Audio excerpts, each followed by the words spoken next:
Mantan Wali Kota Bogor, Bima Arya menyatakan akan maju dalam pemilihan Gubernur Jawa Barat. Pengalaman menjabat sebagai Wali Kota Bogor 2 periode, serta warga asli Jawa Barat menjadi alasan Bima Arya maju di Pilgub Jawa Barat. Bima menyebut mendapat tugas dari Ketua Umum PAN Zulkifli Hasan untuk maju di Pilgub Jawa Barat. Ia juga diminta menjalin komunikasi dengan Ketua PAN DPW Jawa Barat, Desi Ratnasari. Insya Allah, ya. Ini tanda awal perjuangan kita ikhtiar untuk Jawa Barat. Saya ditugaskan oleh Bang Zul, Ketua Umum PAN, untuk ikhtiar di Jawa Barat. Saya terus komunikasi dengan Ibu Ketua, meminta saling mendoakan lah. Ya, partai sudah mendorong, memberikan perintah untuk berikhtiar membangun komunikasi politik, membangun dukungan dari warga Jabar. Bursa calon Gubernur Jawa Barat masih dinamis. Partai Persatuan Pembangunan atau P3 menyatakan telah menyiapkan kader terbaik untuk berkompetisi di pemilihan Gubernur Jawa Barat. P3 juga membuka diri untuk berkolaborasi dengan pihak lain. Kita akan menghadapi pemilu kada serentak, ya, tidak terkecuali termasuk Jawa Barat, ya. Karena itu kita mempersiapkan diri termasuk di dalamnya kader nanti yang akan ikut berkompetisi dalam kancah pemilu kada baik di tingkat kabupaten, kota dan tingkat provinsi.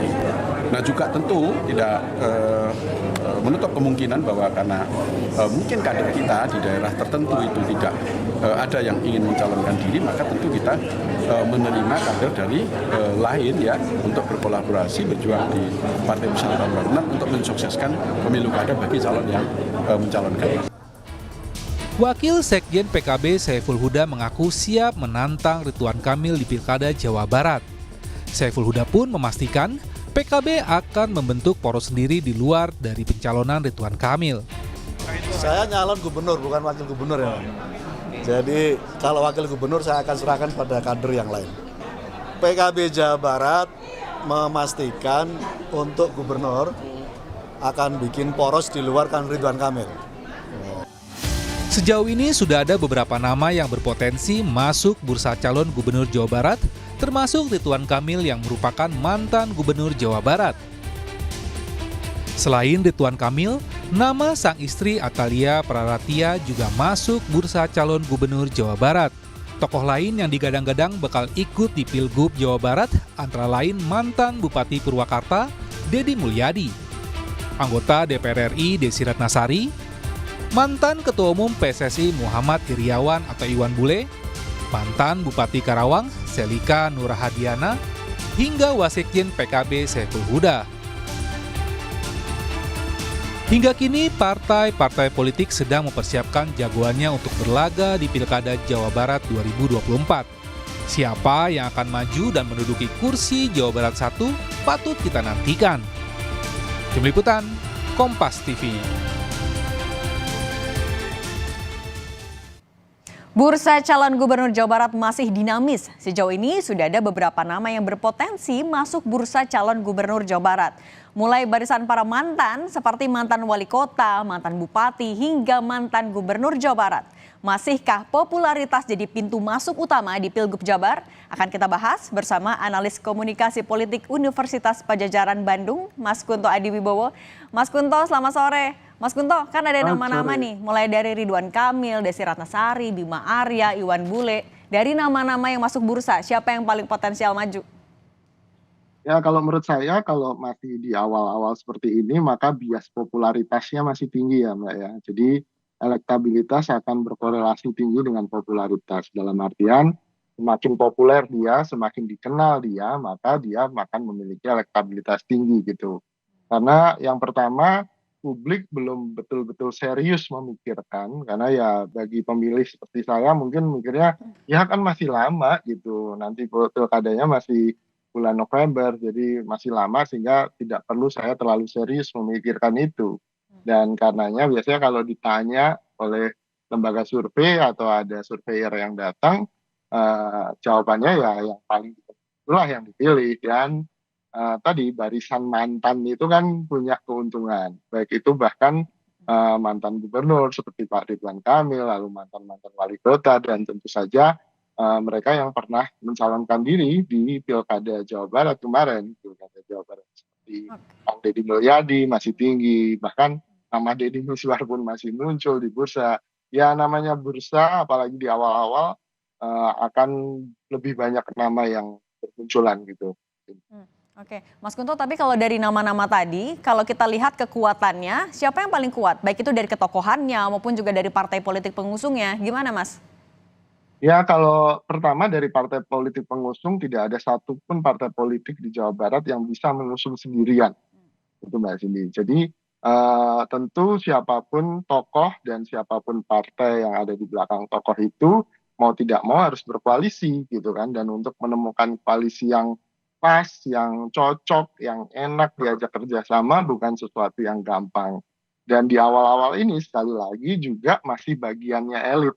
Elit-elit partai inilah yang kemudian akan menggodok nama-nama itu entah lewat survei internal atau bahkan lewat apa ya, semacam visi dari ketum-ketum partai di Jakarta gitu kan, itu yang akan mempengaruhi bagaimana konstelasi baik itu koalisi maupun tokoh yang akan dipilih.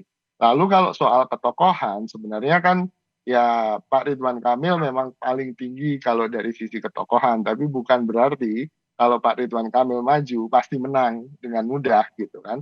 Ya tokoh-tokoh yang lain juga punya tawaran alternatif, apalagi kan ini era yang baru, masa yang baru, tantangannya baru, masalahnya baru. Nah, ini tinggal bagaimana tokoh-tokoh yang tidak menantang Pak Ridwan Kamil atau tokoh-tokoh yang memang ingin memajukan Jawa Barat, bagaimana mengidentifikasikan isu-isu permasalahan di Jawa Barat dan kemudian ngajak ngobrol pemilihnya tentang isu-isu itu gitu. Kalau nama istrinya Ridwan Kamil, Bu Atalia, kan juga lumayan namanya populer juga di Jawa Barat. Peluangnya gimana untuk maju? Nah, bahkan kemarin kan Bu Atalia masuk ke bursa wali kota Bandung gitu. Dia tidak di Jawa Barat tapi di bursa wali kota Bandung. Dan beberapa pekan yang lalu ada rumor, ada isu bahwa beliau mengundurkan diri dari bursa wali kota Bandung yang kemudian ternyata masih belum fix, belum belum apa Bu Atalianya sendiri belum memberikan pernyataan. Jadi menurut saya kalau di Jawa Barat tampaknya Bu Atalia akan lebih fokus di Bandung dan Pak Ridwan Kamil di provinsi sebagai gubernur gitu. Oke, nah nama Ridwan Kamil kan masih paling populer ya kalau dibandingin dengan beberapa nama tadi. Terus PKB bilang mau buat poros baru, siap nih nantang Ridwan Kamil di Pilgub Jabar. Peluangnya seperti apa? Ya peluangnya kan kalau sekarang sih masih 50-50 ya Mbak ya. Belum belum ada peluang yang tertutup sama sekali atau yang kira-kira meminimalkan karena ya tadi bursa namanya masih sangat banyak, orang juga belum fokus sehingga peluangnya masih ada. Tinggal bagaimana PKB dan Pak Saiful Huda untuk kemudian mencari nih pasangan yang oke dan juga koalisi yang oke, yang cocok untuk bisa melawan dominasi Ridwan Kamil di Jawa Barat gitu. Tapi juga ada catatan nih di sini bahwa Pak Ridwan Kamil juga dapat surat tugas dari Golkar untuk menjajaki kemungkinan beliau jadi calon gubernur di Jakarta kan gitu. Dan ini yang menarik kalau misalnya Pak Ridwan Kamil ternyata ke Jakarta gitu kan, memilih untuk menjadi calon gubernur Jakarta, maka pertarungan di Jawa Barat, di calon gubernur Jawa Barat relatif lebih ramai nih, lebih seru nih Mbak gitu. Karena tidak ada yang terlalu dominan dan semuanya punya peluang yang kira-kira relatif sama. Kalau misalnya mulai diduetkan nih, kalau Mas Kunto ngelihatnya, mana yang kira-kira mampu paling besar peluangnya? Misalnya Ridwan Kamil dicocokkan dengan siapa, Bima Arya dengan siapa? Ya, dari sejarahnya sejak pilkada langsung di Jawa Barat itu biasanya dan di beberapa kabupaten kota di Jawa Barat biasanya ada politisi entah itu tokoh dari partai atau kemudian tokoh masyarakat berdampingan dengan artis atau selebriti gitu. Oke. Jadi itu mungkin resep yang paling ampuh yang beberapa kali sudah teruji gitu. Misalnya Aher dengan Deddy Yusuf, lalu kemudian Aher dengan Deddy Miswar gitu kan. Kalau Pak Ridwan Kamil sendiri kan seleb kan gitu, selebgram kan memang ya pesohor gitu. Jadi bahkan berdampingan dengan siapapun dia oke-oke saja gitu. Nah, problemnya ketika ada politisi-politisi ini yang bukan pesohor, bukan seleb gitu kan, bukan selebriti di baik itu di media sosial maupun di media massa umum gitu kan. Mau nggak mau mereka harus kemudian mencari pasangan yang bisa mengangkat popularitas dia dari sisi ketenaran, dari sisi popularitas dan tampaknya Ketua PAN Jawa Barat, Mbak Desi Ratnasari ini, Teh Desi ini punya peluang yang besar justru untuk jadi wakil gubernur nantinya gitu. Oke, Mas Kunto, artinya bisa kita baca nggak sebagai kalau resep yang baik untuk maju atau menang di Jabar kan tadi menduetkan dengan public figure. Artinya apakah konstituen atau pemilih di Jawa Barat memang karakternya masih melihat ketenaran, ketokohan, figur dan lain-lain? Iya Mbak, tentu saja itu bukan jaminan ya, bukan satu-satunya jaminan. Kalau misalnya ada dua pasangan, satu pasangan tidak pakai public figure dan satu pasangan lainnya pakai public figure, maka probabilitas atau kemungkinan menang lebih pada pasangan yang punya public figure. Tapi kalau dua-duanya bawa public figure atau selebriti, ya tinggal lebih dekat mana ke ketenarannya atau ke ketokohannya ke masyarakat. Apakah kemudian yang satu lebih menonjolkan nilai-nilai tertentu dan yang lain menonjolkan nilai-nilai tertentu. Nah, itu yang kemudian pemilih akan menimbang dan memilih yang lebih dekat, lebih relate dengan dia. Oke, Mas Kunto, kan kita lihat juga partai politik udah mulai PDKT nih, misalnya Golkar sama PDIP di Bandung udah mulai nih. Nah, kalau Mas Kunto ngelihatnya apakah koalisi nasional yang kemarin maju di Pilpres mungkin akan dijalin lagi atau justru akan bubar nih, bikin poros-poros lagi sendiri? Tampaknya saya lebih melihat kemungkinan ada kocok ulang koalisi, itu Mbak. Apalagi setelah keputusan MK kemarin, tampaknya hampir semua partai kemudian akan bergabung ke pemerintahan kan gitu. Sehingga tidak ada lagi kubu-kubu yang sangat terpolarisasi. Paling tinggal PDIP. Nah, PDIP pun juga tampaknya kan juga tidak anti sekali untuk kemudian bergabung dengan pemerintah. Nah, di sini akan sangat mungkin kocok ulang, tergantung situasi dan bagaimana dinamika politik di masing-masing daerah gitu, misalnya Jawa Barat gitu kan. Ya mungkin kita akan melihat Jawa Barat lebih dekat dengan dinamika politik di Jakarta sehingga mungkin mirroring atau mungkin tercermin tuh apa yang terjadi di Jakarta dengan koalisi yang akan terbentuk di Jawa Barat gitu, dan kemungkinannya sangat besar mirroring apa yang kemarin terjadi. Tapi dengan Pak Saiful Huda misalnya kemudian declare, lalu kemudian Pak Ridwan Kamil dengan Golkarnya declare, lalu ada Kang Bima Arya dari PAN declare, lalu ada beberapa nama dari Gerindra juga kemudian mau maju, itu kan berarti bagaimana kemudian menentukan dari koalisi yang sudah terbentuk itu apakah bisa awet atau tidaknya, tinggal siapa yang mau mengalah. Lalu kemudian hitung-hitungannya bagaimana, apakah semata-mata elektabilitas ataukah juga akan menghitung isi tas gitu kan. Dan ini kita akan lihat dalam beberapa bulan ke depan, paling tidak sampai Agustus nanti pendaftaran.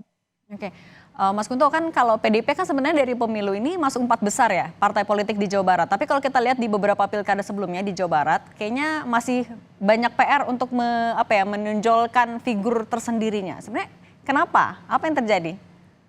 Ya, basis PDI Perjuangan di Jawa Barat itu memang cukup lumayan besar. Itu terbukti dengan posisinya di nomor 4. Tapi kita harus ingat bahwa ketika pilkada, pemilih itu kadang tidak konsisten antara pilihan calon gubernur atau calon bupati atau calon wali kotanya dengan pilihan partainya gitu Mbak. Jadi istilahnya kita punya dua kepala atau dua otak gitu. Ketika satu film pemilu legislatif kita pakai kepala yang satu, pemilu eksekutif atau pilkada kita pakai kepala yang lain gitu kan, dan tidak konsistenan itu sangat sering muncul sehingga pada akhirnya yang dijual dalam pilkada ya ketokohan dari calon gubernurnya sendiri gitu. Oke, nanti kita lihat ya, berarti kocok ulang di Pilgub Jabar kira-kira partai mana berkoalisi sama mana dan siapa yang akan dimajukan. Terima kasih Mas Kunto atas waktunya sudah berbagi di Rumah Pemilu. Sehat selalu ya Mas. Terima kasih, sini.